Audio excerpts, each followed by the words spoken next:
jump right into it here. We are looking at the 3-8-12 Lux game that you played. I figured the best way to start this coaching session would be to just make sure that you had all the right things going into it as far as runes and builds and whatnot. So the first thing I'll look at is runes. Looks like you have the correct pages, starting with sorcery and going into inspiration. Arcane Comet is correct. Mana Flow is correct. Transcendence is correct. Some people like to go Absolute Focus, but I think the extra CDR is nice on Lux.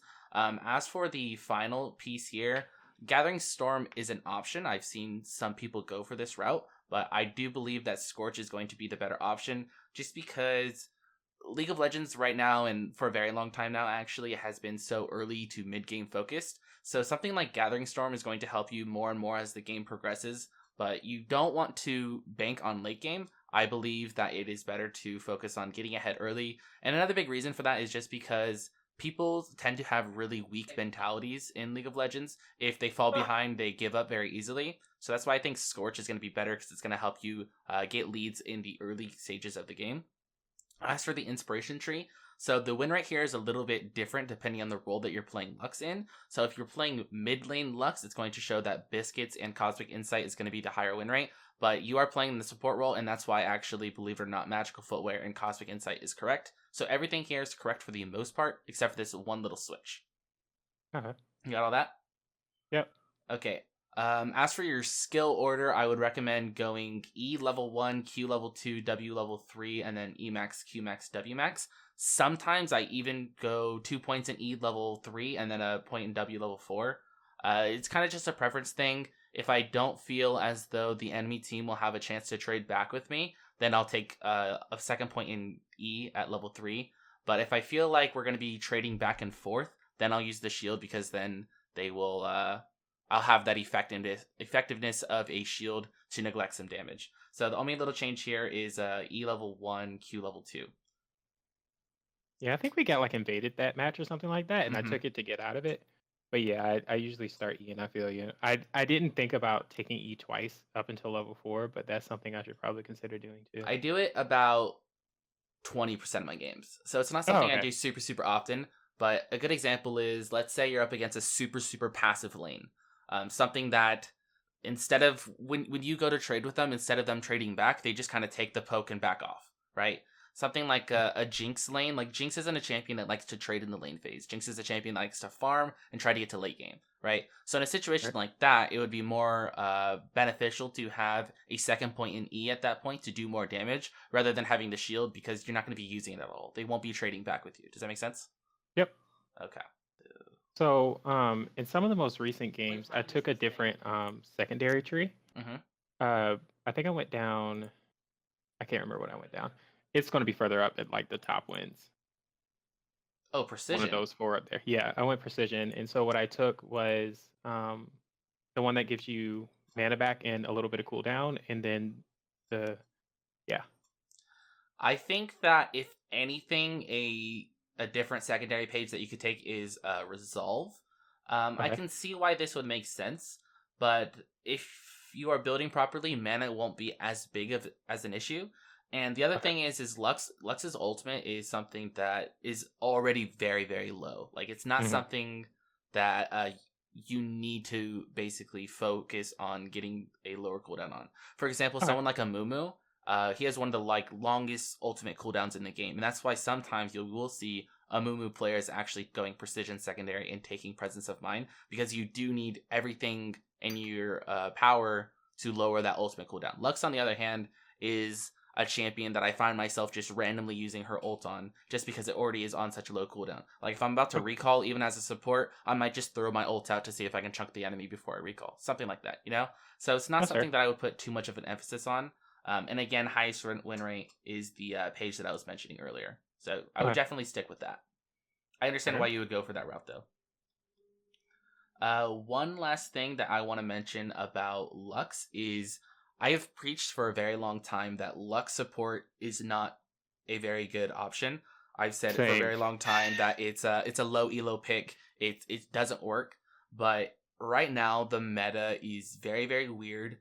It is very top side focused, and by top side I mean everything that's not the bottom lane. Jungle, top, Yep. and mid are all much, much stronger than the bot lane right now, and that goes for ADCs and support. Just a very weak role right now. And that's why you're seeing a lot of what used to be very high elo support players struggling in mid diamond this season. And I'm not using this as an excuse because I'm struggling myself. There's a lot of support players that used to be very high ranks, and now they're struggling in mid to diamond just because the carry potential is very low. And at this point, I've kind of changed my mentality, and I think that Lux support is somewhat decent just because it's going to provide a lot more than what your typical support champion would as far as carry potential. And I think that carry potential is important at the current moment. And that's why even myself, I am playing some Lux support. So I've said this in the past a lot, but I think that Lux support is actually in a decent position right now. Yeah, I for a very long time was super against like AP supports, and as you can see, like I main Taric and Thresh, Yeah. and so having to do this like really hurt because it's just like they weren't working. Like I can't make it like I can save people with Taric, but I can't carry. Yeah. And so I finally like broke, and I was like, I don't have a choice because I'm getting stagnant, and I had to start playing Lux support because nothing else was making a big enough impact. Yeah, I mean, I'll show you my profile here. It's actually pretty funny because the champions that I tend to have really high kill participation with and very little deaths and high KDAs are actually the champions that I'm winning less games with. Right? Hmm. You could look at something like here, which is my 4.82 KDA Rakan, right? My most played negative win rate, right? On the other hand, and that's with averaging 14 kills KP a game. Then you look at something like Brand and Lux, both 60% win rates. This is a 2.46 KDA and a barely above 3 KDA, right? I'm dying more than I am getting kills in these games. I have less kill participation, right? It looks like worse statistics, but the thing is I'm able to carry games more often just because I either provide more damage or, you know, lane pressure or whatever it may be, right? So it's a very weird stage in the game where your typical support champions are actually not always the most effective, you know? It sucks.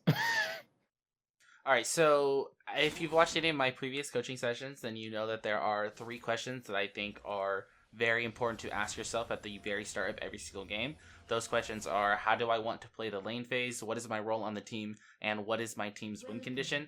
And of all those questions, there's one question that is going to come into play first, and that is going to be how to play the lane phase. So we're going to pause this here before whatever is about to break out here is about to happen. So let's take a look at the lane phase. So the enemy team has a bit of a weird composition in the bot lane because they have conflicting interests. Jinx is a champion that likes to scale, likes to farm, likes to play for late game. Leona, on the other hand, is a champion that likes to play aggressive. Even with that being said, though, Jinx can kind of follow up on Leona Engage with her traps, so it's not going to be a super terrible lane. On your side, you have Kai'Sa Lux.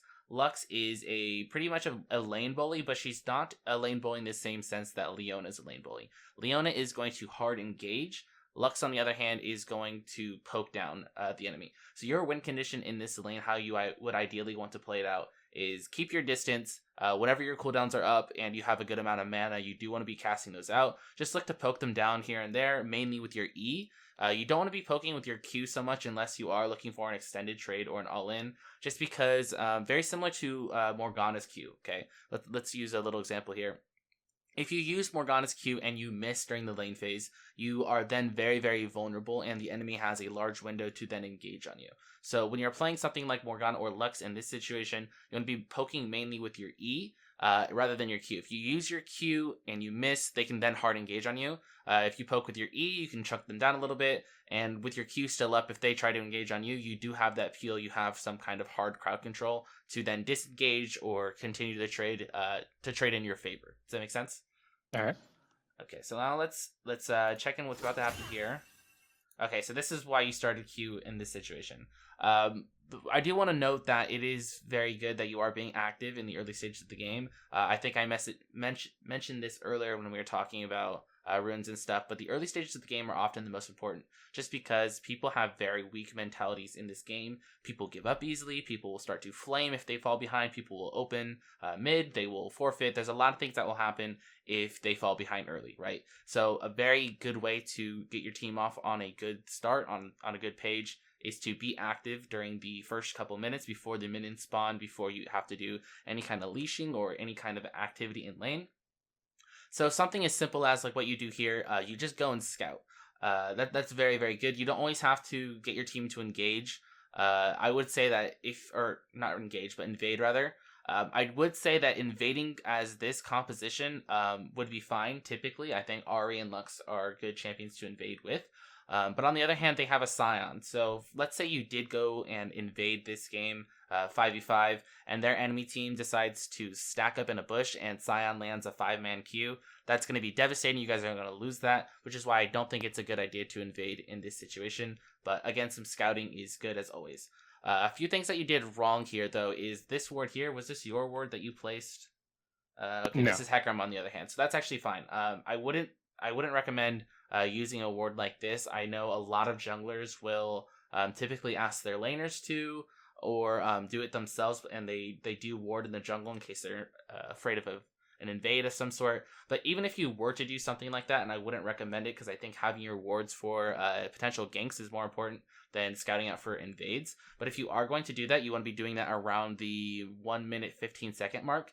Putting a ward here at 34 seconds isn't going to get anything accomplished. And I know you aren't the one that placed that ward, but I did want to just state that out. The other thing that you did wrong here is I think you panic in leveled up an ability. There's no real threat here. If we rewind a few seconds back, as you see, there's only going to be a few people there, and none of them have any kind of hard crowd control or any sort of engage to actually get on you here. So you kind of panic, you instantly level up your Q, and you throw that out there, which is going to put you at a somewhat setback when it comes to the lane, because having E is much more beneficial level 1.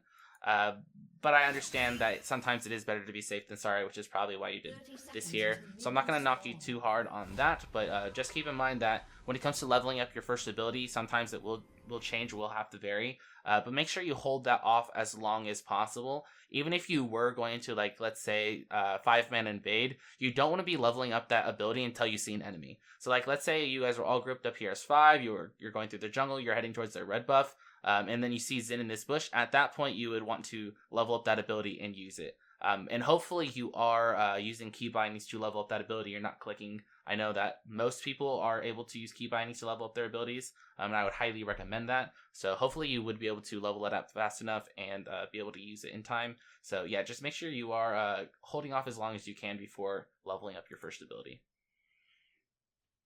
And then here, I was complimenting you earlier on your ability to scout. I think it was really good that you ran straight to this bush.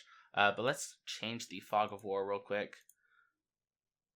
I guess it's okay because you do have this ward here to stand here, but even then I would recommend just standing here. There are 5 pretty much entry points for the early game as far as invades go. So there's this one here, the mid laner can stand in the mid lane in case they try to wrap around into the bush, and then there's this opening and this opening. So you have this one covered with the ward, the unconventional ward that I wouldn't recommend.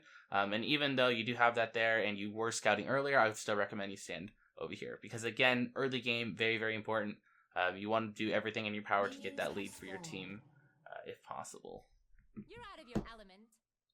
Okay, let's fast forward here. If you have any questions at any point, just let me know. I know I elaborate or over elaborate on a lot of things. All right.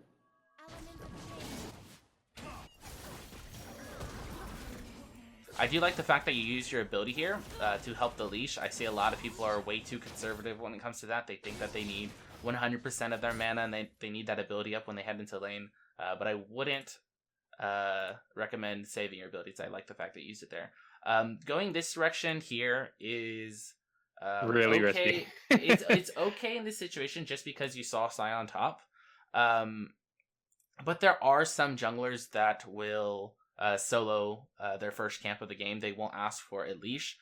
So it's just better to be safe than sorry. You would have saved you would have set yourself back about a second if you decided to go this route instead. It's really not worth face tanking a potential Leona in a bush. You guys kind of lucked out here. So again, I would highly recommend you just take the safe route in all situations, even if you do see the top lane up there. Okay, so this is something that I think is one of the most important things when it comes to laning as a support. It's the level 2 power spike. I talk about it in a ton of my videos. In every single one of my coaching sessions, I'm always talking about the level 2 power spike, which is achieved after the first wave plus the first 3 melee creeps. And we'll continue to talk a little bit about how to properly get that, so you have that advantage as we watch the next 30 to 40 seconds or so. But one piece of advice that I would like to offer is, when it comes to using your abilities, the first few minutes of the lane phase, it's okay to use it right now that it's on the first wave. But as soon as the second wave crashes, I don't want you to use your abilities on the enemies at all. That it's because you want to be focusing on getting the level 2 power spike, not trading with the enemy. Right. And I know that sounds a little weird that you don't want to fight the enemy. Nope. But the reason that you want to do that is because instead of trading with the enemy, and rather than focusing on the wave, what you'd prefer to do is get the level 2 and then trade with both of your abilities up. If you even if you do get the level 2 power spike, but you use one of your abilities earlier, it's not a level 2 power spike because you're still only sitting on one ability. The whole point of the level 2 power spike is you and your ADC have 4 abilities, and the enemy bot lane only has 2. So make sure that you are holding those off when it comes to the second wave. I have no problem with you trading as soon as you get into lane here. I wish, of course, you did have E. But of course, we explained why you have E in this situation. Another thing that I think is really, really important that I've already noticed here is anytime you are up against a lane bully melee champion, such as Leona, Blitzcrank, Thresh, a lot of people, what I see them doing is playing very passive because they're afraid of their all-in. However, you do have to recognize that these champions don't have all-in at level 1. Okay, so here you landed the Q on Leona, correct? And as soon as you land the Q, what I see you do is you instantly back up behind your wave. Okay? Leona, more times than not, in 99% of her games, is going to be leveling up Q level 1. She literally has to be right here next to you in order to do any kind of damage, in order to trade with you whatsoever. So all you have to do is just walk up and harass her here. As soon as you land that Q, you want to be able to proc this passive here. You don't need to walk back here. The other thing is this is a Jinx, and as we've already mentioned, Jinx is a very weak early game champion. You can out-trade her very, very easily. Let's say this was a Draven or something like that, and you landed the Q on Leona. Maybe even then you probably back up just because you're afraid of the Draven harassment. But you can play very aggressive against these champions prior to them hitting level 1. Again, this, just to recap, this is against champions like Thresh, Leona, what else is there? Blitzcrank, Alistar. All of these champions have hard engage, and it's understandable to want to play passive against them, but they can't do anything against you until they're level 2. Leona doesn't level up her E until level 2. Blitzcrank doesn't have his E until level 2. Alistar can't combo you till level 2, etc. and etc. So make sure you are doing everything in your power to play aggressive in the first level, because they have no threat on you. I do like what I saw there. I don't know if that was intentional or if that was just a habit there. But something that you can do every time you go for an auto or a trade is just walk into the bush to reset the aggro of the minions. I don't know if that was just you autoed and then you decided to walk back and happen to walk into the bush. That is something that you could do, especially when you're in a position like where you are now. If you do auto one of them, chances are the minions will attack you. So just walk into a bush to reset that aggro and then go back to trading. Doing a good job here of autoing them down. Oops. Keep an eye down here. So right here, you're not autoing the wave, which is okay in this situation just because you already have the minion advantage. So I don't think that you necessarily need to do too much here in order to get the level 2 power spike. Your ADC has done a good job of getting the minion wave on your favor. But I do want to just emphasize that in a future game, if the wave is in your favor like it is here, that you are autoing the wave. Don't focus 100% of your attention on trading. Focus on the wave to get that level 2 power spike. Okay, so here I think you do an okay job. I think it could have been a little bit smoother, a little bit cleaner. But when you are expecting to hit the level 2 power spike, as you see here, you do have the minion advantage. You are in a prime position to hit level 2 before them. You don't want to give it away, meaning you don't want to walk all the way up here before you even hit level 2. But you also don't want to be hanging back here because you want to be in a good position when you do hit level 2. So I think you do an okay job. You hit it right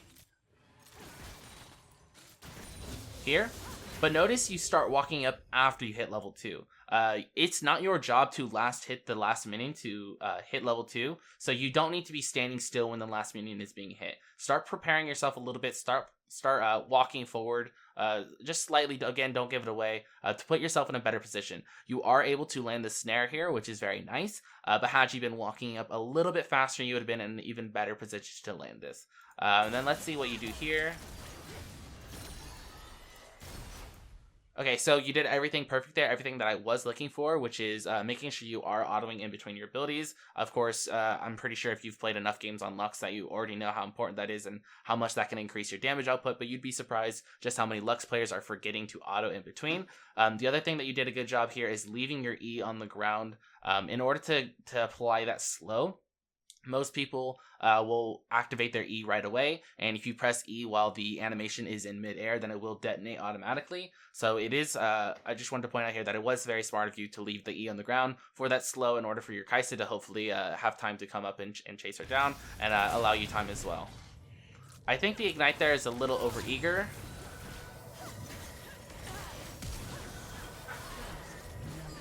Alright, so this is going to work out well in this situation.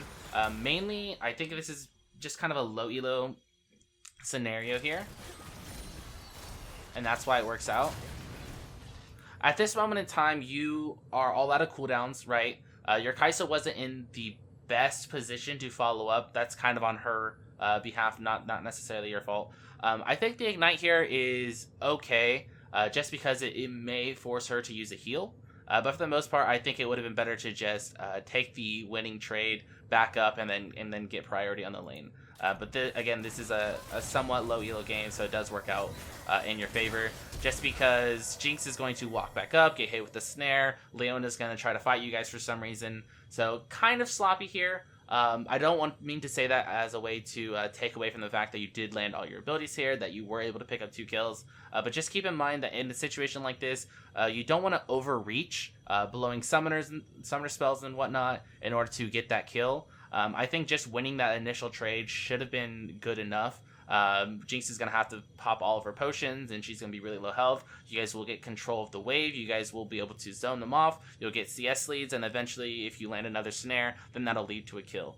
So again, it works out in this situation, but don't expect it to work out in every situation. Okay. I would like to think in that moment I was thinking that igniting her would pull a heal, but I there's no telling what I was thinking. Yeah, I would say that it's definitely always worth for a support to trade their secondary summoner spell for a ADC heal in all times, basically. So if that was your intention there, 100% understand. The way I saw it, I didn't see Ignite being able to kill her there. But, you know, in the heat of the moment, maybe you couldn't calculate it perfectly. Let's see here. Okay, so as soon as you guys pick up those those first 2 kills, rather, what I'm expecting you to do is instantly shove in this wave and get a recall. The first back of the game is always so important. Especially because you guys just picked up 2 kills, you always have to remember that you guys got 2 kills here, right? So technically you guys will be stronger than them if you recall and if you cash in the gold that you just got. I can't put enough emphasis on this. Spending your gold is all of the importance here. Just because you got those kills doesn't mean that you are automatically going to win this game. They could easily come back to lane completely even with you. And even it out, getting 2 kills on you guys. So make sure you do push in the wave, deny the CS, go back and cash in that gold, so that you will have the item advantage, and then you can look for even more kills.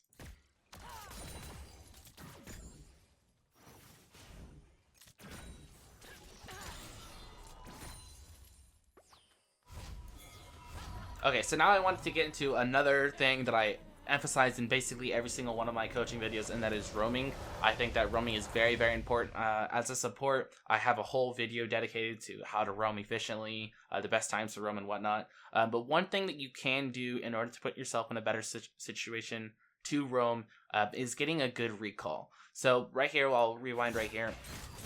What I notice is after a certain point, of course, you can auto the wave in order to get the minions low for your ADC to get a good recall as well. But after a certain point, there's not much more that you can do to help the wave at all. So as we see here, you're kind of just sitting here. If you were to auto any of these minions or use an ability on any of these minions, you would either kill them or just kind of ruin it for your ADC. So that's why you're just standing still and not doing anything. Instead, though, what I would recommend is recalling early. You could have got, I don't know exactly, but around 6, 7, 8 seconds ahead of your ADC here. Instead, you kind of wait for them at the very last second. So instead of running straight down bottom, I would recommend heading through the jungle here. If you get to this area and you figure there's nothing that you can accomplish on the map, then of course you can head bot lane. You will be a couple seconds delayed if in comparison to if you had gone straight down bottom. But you're giving yourself the opportunity. If you head this direction and something breaks out, at least you're there. But if you run straight bottom, you would have never been able to even have the opportunity. So mid's pretty low right now. Your mid laner is pretty low, so there's no kill pressure for your mid laner here. But if you come, who knows? Maybe you're able to get something done for your team. So roaming, especially when it comes to coming back from base, very, very important. Put a high emphasis on that. And a good way to get a good head start on that is getting a good recall, even if that means recalling before your ADC. Because again, sometimes there's not much that you can do to have an impact on the wave anymore without messing up the wave or messing up the CS for your ADC. So do start your recall slightly early in those situations. So I haven't made a video on this yet, but I really, really want to. I want to make a guide about the best places to put your wards. And I don't mean like, oh, this bush is a good place to put your ward. I mean, where exactly in this bush is the best place to put your ward? And the reason I want to make a video on this is because it absolutely triggers me when people misplace wards here. And yours isn't terrible. The worst ward position in this bush specifically right in the front. is right here. But the most efficient way to put this ward down is going to be right here at the edge of this bush. This is going to maximize your vision all the way on this area.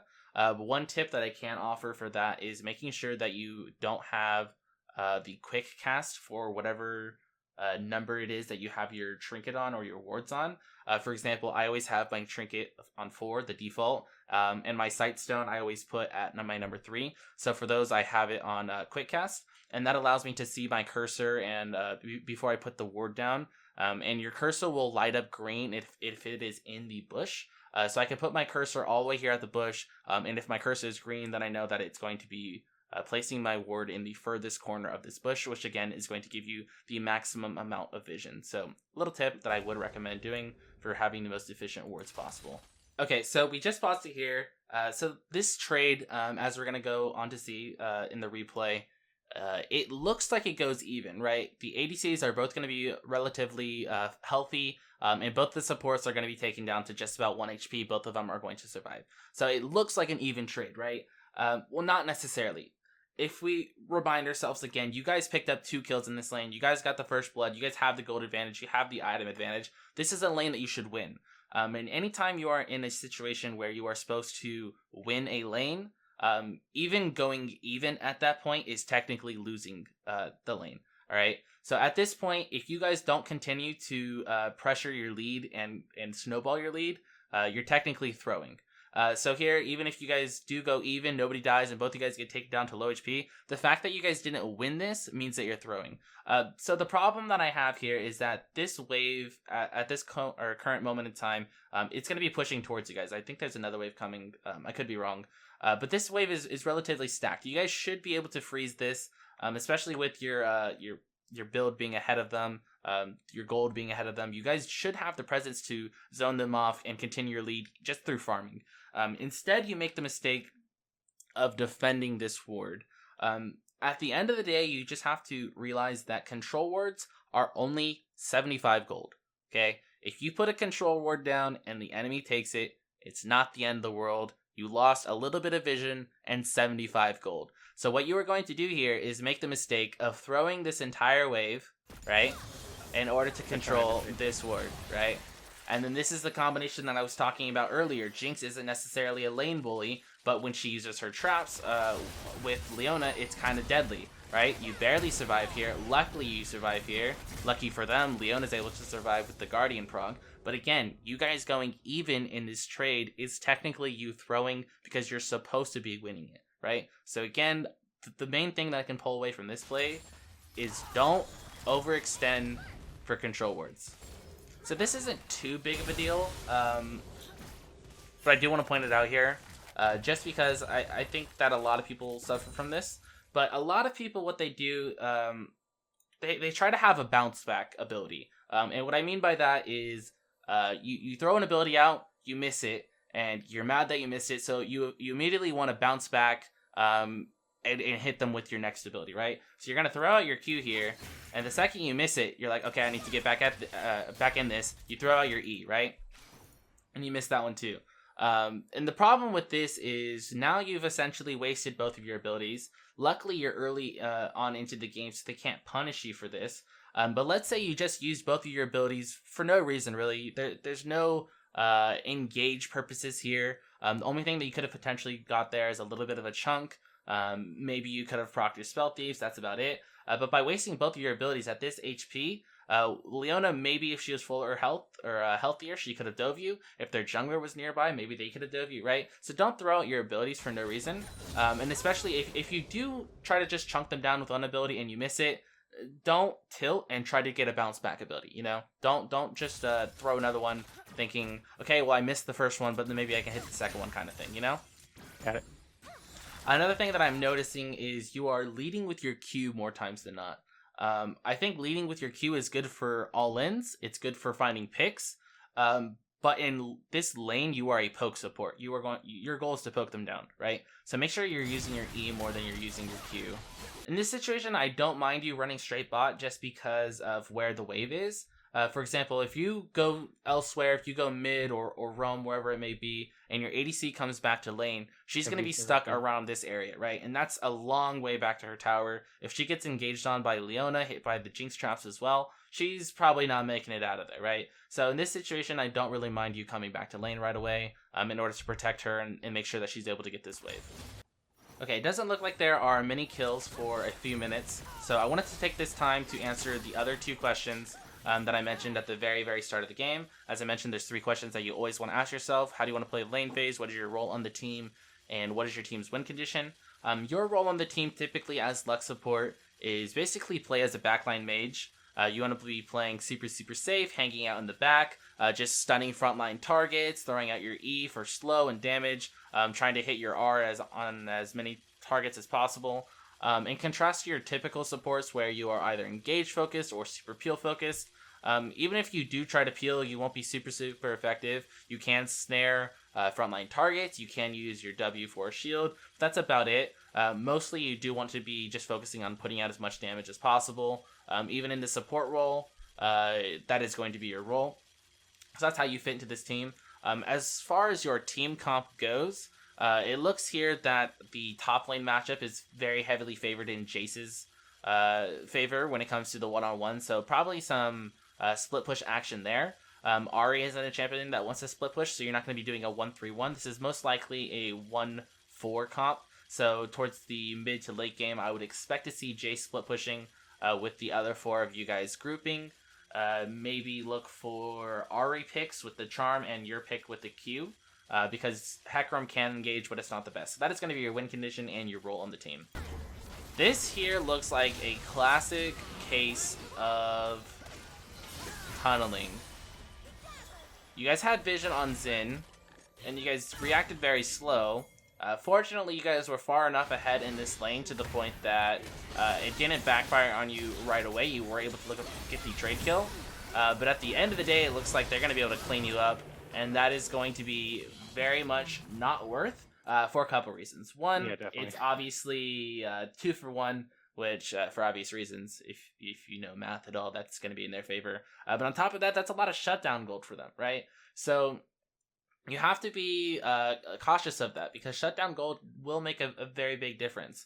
You guys have been ahead this entire game. You guys are still ahead as far as gold. You guys have a 1k gold lead. But as we already know, you go on to lose this game. And this is basically throw number 1. So again, I can't put a large enough emphasis on this. It's better to be safe than sorry. You guys saw Xin coming down. You guys had vision in this tri-bush. And you guys decided to go all the way in. Worked out fine initially. But I think Ahri might have been dead or something. Because she definitely didn't have priority in the mid lane. I'm not sure exactly what happened over there. But Ahri didn't have priority mid lane, which allowed Azir to come down, eventually get a couple shutdown kills, as well as a 2 for 1. So that's throw number 1. Let's see what else happens. Question. So what do you do? Because my intent there wasn't necessarily to go in on her. But as you can see, Kaisa very clearly ulted in and just kind of committed. So do I just leave her or? Yeah. Have you seen one of my more popular videos actually is called Most Common Mistakes Support Players Make? Have you seen that one? I'm Captain Save. but no, I haven't seen it. Okay, that's one of the mistakes that I talk about in that video. That's actually one of my most popular videos, actually. So yeah, it's you don't need to save your ADC all the time. I know that is kind of weird considering the support is usually kind of like the for the ADC, right? You follow them around, you make sure that they get nice and fed, you make sure that nobody can come kidnap them, right? But if your ADC makes a bad decision, you don't want to be following in their footsteps. It's a very big mistake that a lot of players make. Not even just for the ADC and support, but just any role in general. It's something that I call body language, right? People don't think of body language being a term that fits a video game, right? I always think it's just a physical thing. But by body language, I mean like the movements of your character and the movements of your enemies and allies characters. If somebody, let's say you guys are all 5 mid right now, right? Let's say actually 20 minutes later into this game, you guys are all mid, and you see 1 or 2 of your allies start walking towards Baron. Without even realizing it, you're naturally going to think, okay, we need to do Baron because they're walking that direction, right? But you have to remember that what your teammates are doing isn't always the best thing to do. The one time I would say that you absolutely need to commit with your teammate or teammates is if you are, let's say, in a 50-minute game, right? And you're in 2 or 3 of your allies engage on an enemy, and you're thinking yourself, this is not a good fight, we shouldn't be fighting this, right? Well, if you don't commit, they're going to be fighting a 4v5, they might lose, and 50 minutes into a game, they're probably going to lose the game, right? But if it's 9 minutes into the game and your ADC is trying to dive the enemy, that's not something you need to commit to. They might make the mistake of diving and die themselves, but it's not going to be the end of the world. You don't need to commit with them. You don't need to follow them in those situations. Instead, as soon as I saw Xin here, I would have just been pinging back and running back to my tower. If Kai'Sa dies, that's 1 shutdown. But because you stayed, they end up getting, I think, 2 shutdown gold. Actually, no shutdown on you because you only had the 1 kill. But they do end up picking up an extra kill on you. Okay, so we've already talked a lot about how Lux support is not your typical support champion. She can't really peel, she can't really engage the way that other supports do. She plays as a mid lane Lux would. And when it comes to the build, it's no different. You want to be building full AP, you want to be building the exact same items that you would be building as AP mid Lux. So that is going to include Sork Boots as you're doing here. After that, I want to see you building Luden's Echo, which is what I do think you are heading towards. Mm-hmm. After that, it's going to be Hourglass. This is a little bit different from mid lane Lux, just because Hourglass doesn't typically come this early on in the build, but when you're playing Lux in the support role, it is going to be a little bit more important just to stay alive, because you are not quite getting the same gold generation that you would be in another lane. So you're not going to be able to be buying the items to make you tankier and healthier. So you do need to be prioritizing defensive items earlier in the game, such as Zhonya's Hourglass. After that, it's going to be Death Cap and Void Staff. And then the rest of the items, you shouldn't really be getting to those items as support Lux, just because the items that you're buying are fairly expensive, and you're not going to be getting enough gold to be able to purchase all of those in a given game. But if you were to go the full extent of a game, buying all of those items to finish it off, maybe like a Morellonomicon, it would really vary depending on the game. Maybe if you need to magic resist, something like Banshee's Veil. But the very last items will typically vary. But as far as the core items, it is Luden's into Zhonya's Death Cap Void Staff. So even though you do go on to lose this game, at this point in time, you can easily look at the game and say that your team is behind. The top side of your map is really, really struggling, as the map is clearly showing. If you look at the KDAs, it shows even more. Just one thing that I want to emphasize on just real quick. This has nothing to do with you. This is kind of just like a message to anybody like that may be watching. This is a very, very common situation where you don't feel as though a loss is necessary, or that you deserve a loss in this situation, right? But at the end of the day, this is what League of Legends revolves around, right? When you queue up into a game, a solo queue game, you are expecting to rely on 4 players, which kind of sucks, right? But at the end of the day, if you are looking to climb, the main thing that you need to be focusing on is playing good yourself. If you yourself are playing consistently good and performing well, eventually you will climb, okay? Even if you're not getting the best of teammates, they may hold you back, right? You may not have the perfect win rate that you're looking for, But again, if you're good enough and if you're playing consistently well enough, you will climb regardless of your teammates. So just make sure you don't ever use that as an excuse. I see a lot of people are like, oh, my teammates hold me back. I should be this rank. And although teammates can hold you back from time to time, it's not ever the reason that you're held back in a rank entirely. So this is kind of what I've been doing on just about every single support now is building my first item. Like if I'm playing Rakan, I'll build Zeke's. And then if I'm building, or if I'm playing Nami, I'll build Ardent. And then after that first item is when I go back and complete my support item. There's nothing wrong with building it second though. Or third rather. Here, okay, so this is something that I've talked about as well in some of my past previous coaching videos.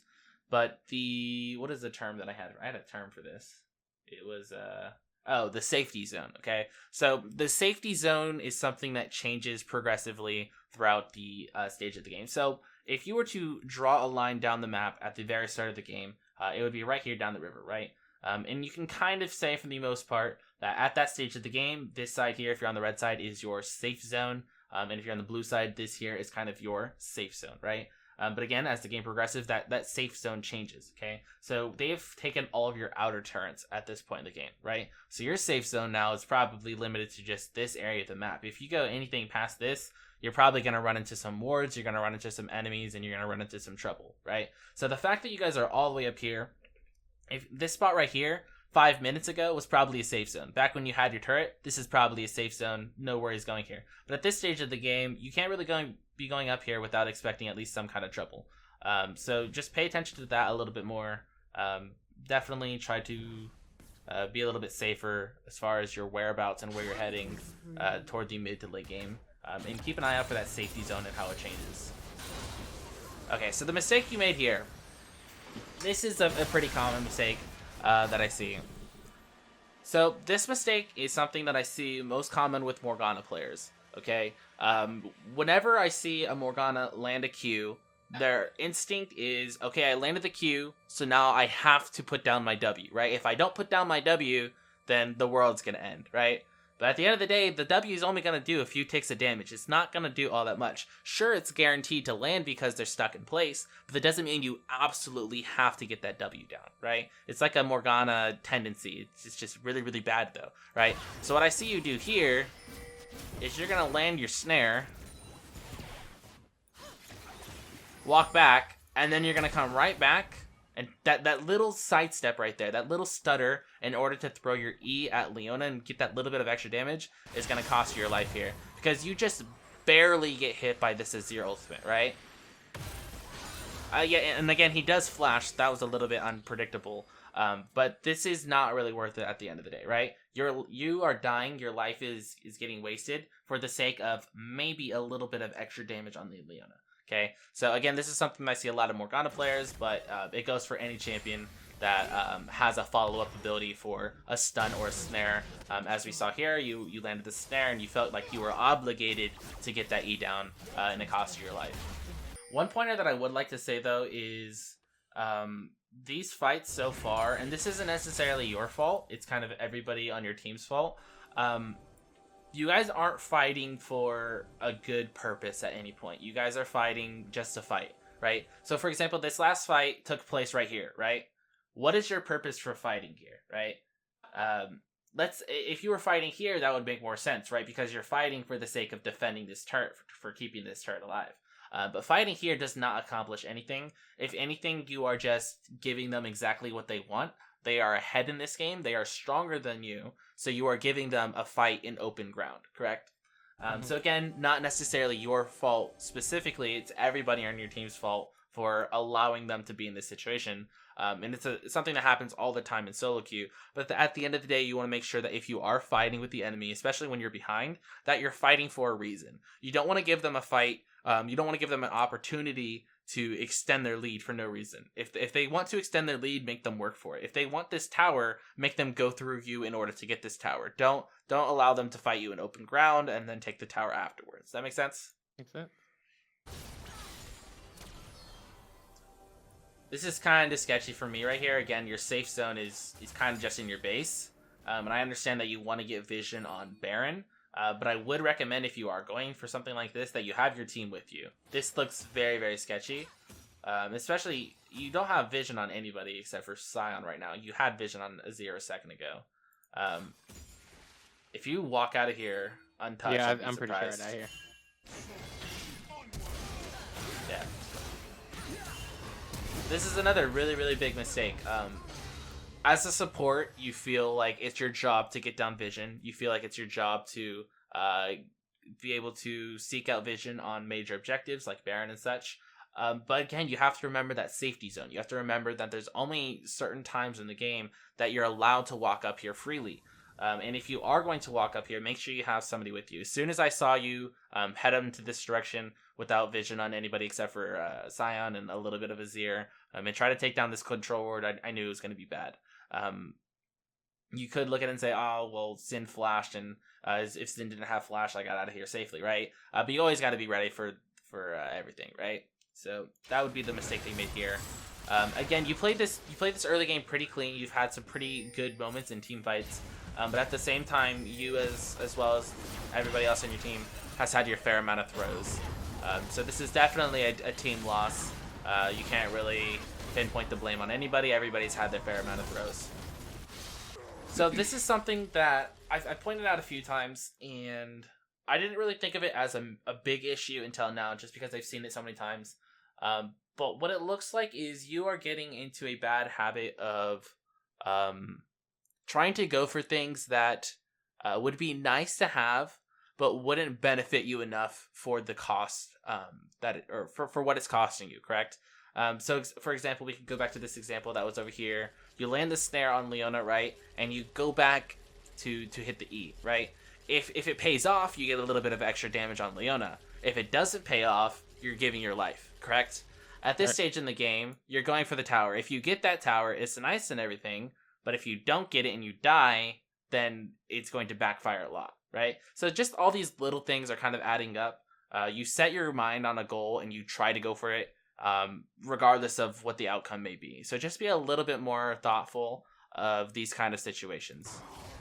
But something that you have to remember is sometimes killing the minions is going to be more beneficial than killing them as far as preventing them from getting towers. But would I really have been able to kill the minions in this situation with them having Baron buff, though? I don't think you could have killed them, though. I think the only reason you even come close to killing them is just because they dive you. But this is something that I definitely, you have a good point. It would be hard at this point, this late into the game, with Baron buff and everything. This is something that is more prevalent in early stages of the game. And not many people know this. I don't know if you know this, but towers take more damage if minions are around them. Right. So if you are able to clear the minions, they have less of a threat to take down the towers. So you did bring up a good point. Maybe you can't clear this. But just in future situations, if you don't think you can kill them, and you think you have a better chance of clearing the minions, and you are trying to play a defensive game, keeping your towers alive, then going for the minions would be a better option. It does look like you are able to almost kill them just because they dove you, but I think going after the minions would have been more beneficial here. Alright, so let's do a little recap. A few things that we noticed that were big problems. The one that comes to mind first is the fact that you are often overreaching for things that wouldn't have too large of a payoff. Again, just recapping, a few things included the extended trade. You were going for the E on the Leona. All you are potentially going for there is a little bit of an extra damage. Instead, you trade your life. You went for the bot tower at the end of the game, about 25 minutes in. If you get it, it's nice and all, but if you don't get it, you're giving your life. So not very worth in that situation. Your build was all good for the most part. There's the one rune change that we had. We talked a lot about roaming, the best times, or the times that you should have roamed. We also pointed out a few occasions that roaming wasn't going to be the best option. The situation that comes to mind is when the enemy team had a somewhat good freeze in lane, and if you had roamed, then your ADC would have been in a bad position, so that was good of you to go back bot there. But there were definitely a lot of opportunities for you to roam that you didn't. Another thing that comes to mind is the level 2 power spike. We talked a lot about how you could have fixed that and prepared better for that. We also talked about how you should be throwing out your abilities differently, making sure that you're poking more with your E and not throwing out your Q as much, making sure that you're not throwing out abilities just for the sake of throwing them out, especially if you miss one and you have had a bad tendency to try to bounce back and throw out another one, just to make sure you do at least hit one. But yeah, that should just about wrap everything up. Maybe I missed a few things, but overall, I would say that you have a lot of minor issues in your gameplay, which is good. I see a lot of people struggling to climb because they have major issues that are preventing them from climbing. So it is definitely a good thing that you have some minor things. These are just minor things that if you fix, you should be able to climb much easier.